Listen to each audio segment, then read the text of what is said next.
7th class आदिवासी नृत्य दिमसा third lesson पाठ का सारांश। इस पाठ में आदिवासियों के लोक नृत्य दिमसा के बारे में बताया गया है। दिमसा గురించి చెప్పడం జరిగింది ఈ పాఠంలో। అరకు ఏక్ పహాడీ గావ్ है। అరకు అనేది ఒక కొండలతో ఉన్న గ్రామం। प्रकृति के सुंदर में दृश्य मन को మోహ లేతే हैं। ప్రకృతి యొక్క దృశ్యంతో మనస్సును ఆకట్టుకుంటూ మనకే మోహ లేతే हैं। మనస్సు ఉల్లాసంతో ఆకట్టుకుంది। दिमसा की शूट सोंपी नामक गाँव में हुआ था। दिमसा फस्ट स्टार्ट अయింది సోంపి नामक గ్రామంలో స్టార్ట్ అయింది दिमसा అనేది। यह त्योहारों और उत्सवों के समय नाचा जाता है। ఆ ఉత్సవం పండుగ సమయంలో नाट्यम చేస్తారు। दिमसा అనేది नाट्यम। दिमसा का अर्थ कूदना और जोर जोर से कदम हिलाना।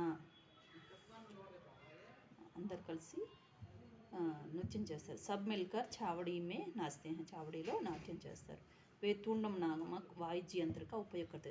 तुंडम అనే వాయిద్యాన్ని ఉపయోగిస్తారు। वे अनेक प्रकार के त्योहार मनाते हैं। అనేక రకాల పండుగలు జరుపుకుంటారు। మోదుకొండమ్మ उनकी देवी है। మోదుకొండమ్మ देवी पूज చేస్తారు। यहाँ होने वाले जात्रा बहुत प्रसिद्ध है। जात्रा చాలా ప్రసిద్ధమైంది। आंध्र प्रदेश राज्य सरकार ने इस स्थान को पर्यटक स्थल बना दिया। आंध्र प्रदेश राज्य सरकार ప్రభుత్వం దీన్ని पर्यटक స్థలంగా ప్రకటించింది। आंध्र प्रदेश सरकार यहाँ पर अनेक उत्सवों का आयोजन करते हैं। చాలా రకాల ఉత్సవాలు ఇక్కడ జరుగుతాయి।